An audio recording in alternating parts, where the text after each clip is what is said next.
किसान भाइयों, आपने कहावत तो सुनी होगी कि खाद पड़े तो खेत वरना मिट्टी रेत। हमारे जो बुजुर्ग हैं, जो वृद्ध हैं, वो बोलते हैं कि जब तक मिट्टी के अंदर खाद डालते हैं तब तक ही वो मिट्टी खेत है वरना कोरी रेत है। क्योंकि उस मिट्टी में कोई भी अपन धान लगाए, कोई भी फसल लगाए तो वो नहीं होती है। जब तक उसके अंदर खाद नहीं डालेंगे तो हमारा प्रोडक्शन है वो नहीं होगा, लेकिन धीरे धीरे वो भी कम हो जाता है। और उसी के साथ मैं आपको बताना चाहूँगा कि धरती माता करे पुकार, मत डालो रसायन की फुहार। क्योंकि हम बढ़ती जनसंख्या के साथ साथ में है जो रसायनों का उपयोग है जो बहुत ही ज़्यादा कर रहे हैं।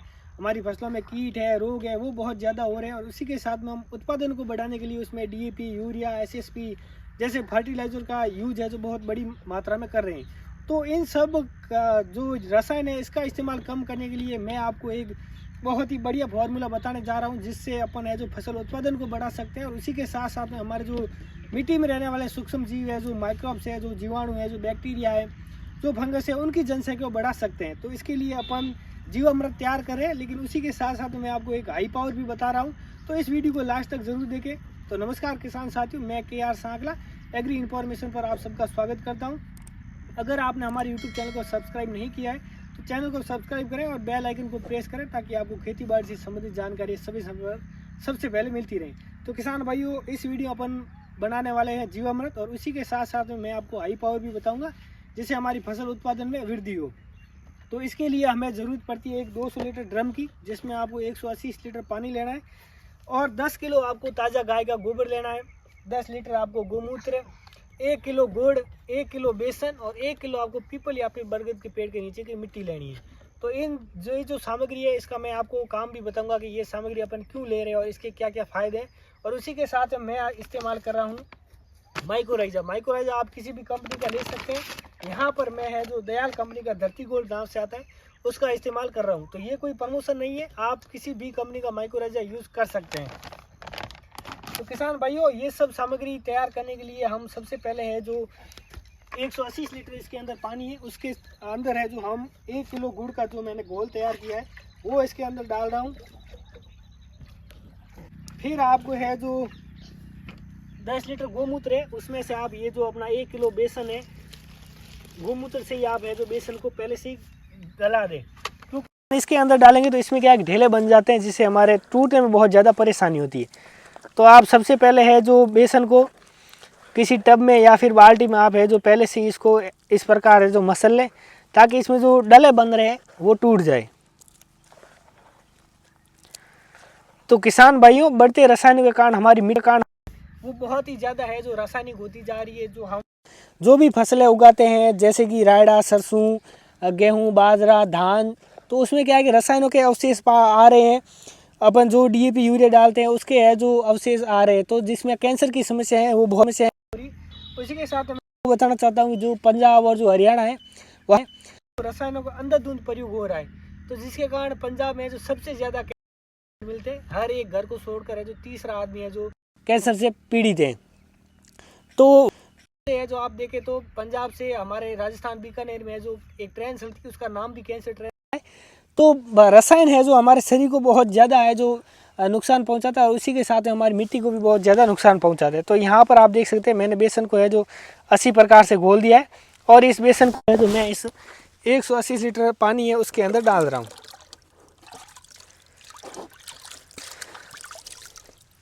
उसके बाद में ये जो हमारा गोबर है उसको आप है जो इस प्रकार गोमूत्र के द्वारा थोड़ा सा गीला करके इसके अंदर डालें, ताकि ये आसानी से घुल जाए। तो आप इसमें है जो ताज़ा गोबर भी ले सकते हैं। आप 1 दिन से लेकर 10 दिन का जो गोबर है उसको है जो आप अच्छी प्रकार से खाद बनाने के लिए इस्तेमाल कर सकते हैं। भाइयों, गोबर, गोमूत्र, गुड़ और बेसन को डालने के बाद में हमें डालनी है पीपल या फिर बरगद के पेड़ के नीचे की मिट्टी। तो 1 किलो मिट्टी को मैं इसके अंदर डाल रहा हूँ। इसी के साथ अब मैं इसके अंदर डाल रहा हूँ माइक्रोराइजा।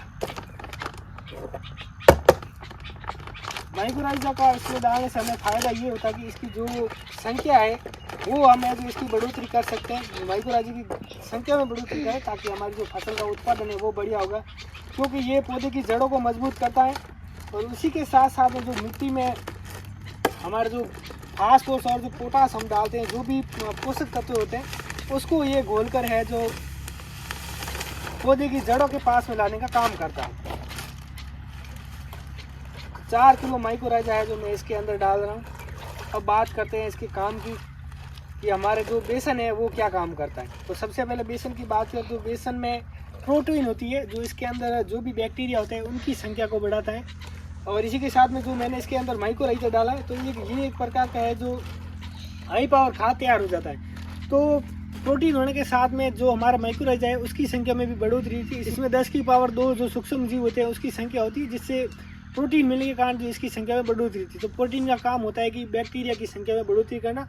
और गुड़ है जो गुड़ में सबसे ज़्यादा कार्बोहाइड्रेट और फैट होती है। उसी के साथ में पोषक तत्व होते हैं जैसे कैल्शियम, फास्फोरस जो मिट्टी की उर्वरा शक्ति को भी बढ़ा देगा। और उसी के साथ साथ जो बैक्टीरिया है तो उसके जो भोजन की प्राप्ति करेगा, जो पोषण है उसकी प्राप्ति करेगा। और जो बैक्टीरिया वो ताकतवर होंगे जिससे हमारी फसल का प्रोडक्शन है वो बहुत बढ़िया होगा।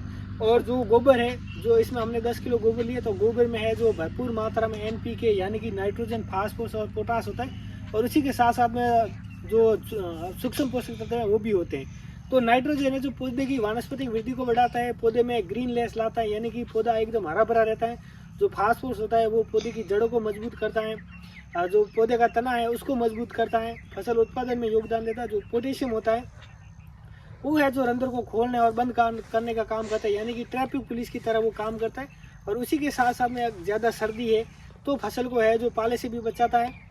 और जो पौधे में जल का परिवहन है वो भी है जो पोटास के द्वारा होता है। उसी के साथ साथ में जो स्टार्च का परिवहन है वो भी है जो पोटास करता है। तो इसमें गोबर में होने के कारण ये हमें फायदा देखने को मिलता है। किसान भाई सबसे लास्ट में हमने ली थी बरगद के पेड़ के नीचे की मिट्टी। आप पीपल की भी ले सकते हैं लेकिन सबसे बढ़िया है वो बरगद की रहती है। वो इसका कारण ये है कि बरगद के पेड़ के नीचे आप कभी भी देखें 24 घंटे में वहाँ पर है जो पानी की बूंदें है जो टपकती रहती है। बरगद में है जो 24 घंटे है जो बरगद का पौधा ऑक्सीजन देता है, जिसके कारण वहाँ पर है जो सूक्ष्म जीव है जो सबसे ज़्यादा रहते हैं। और उसी के साथ साथ में जो पक्षी है वो भी है जो बरगद के पेड़ के ऊपर है जो ज़्यादा बैठते हैं। तो वहाँ के नीचे की जो मिट्टी है तो पक्षी वहाँ पर विष्टा करते हैं। तो उस मिट्टी के अंदर विष्टा होगी और विष्टा के अंदर सबसे ज़्यादा फास्फोरस होता है, ये हमें फ़ायदा हो जाता है। और उसी के साथ साथ जो माइक्रोब्स है वो बहुत ज़्यादा होते हैं जिसके कारण हमारे इसका इस्तेमाल करते हैं तो खेतों में सबसे ज़्यादा सूक्ष्म जीव की संख्या बढ़ती है। तो इसके द्वारा अपन है जो खेतों में रसायनों के प्रयोग को कम कर सकते हैं। तो किसान भाइयों अब बात करते हैं कि ये खाद कितने दिनों में तैयार होती है।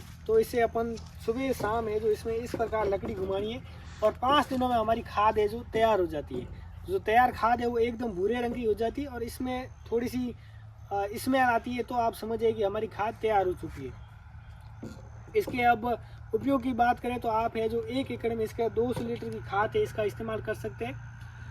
इसे आप ड्रिप के द्वारा दे सकते हैं या फिर फव्वारा के माध्यम से भी आप वेंसुरी लगाकर दे सकते हैं। अगर आप इसका फोलियर स्प्रे करना चाहते हैं तो आप है जो 2 लीटर जीवामृत प्लस माइक्रोराइजा को आप है जो 16 लीटर वाली टंकी में है जो डालकर पत्तियों को पौधे के ऊपर है जो स्प्रे कर सकते हैं। इस खाद के द्वारा है जो आपको बहुत ही शानदार रिजल्ट देखने को मिलेंगे।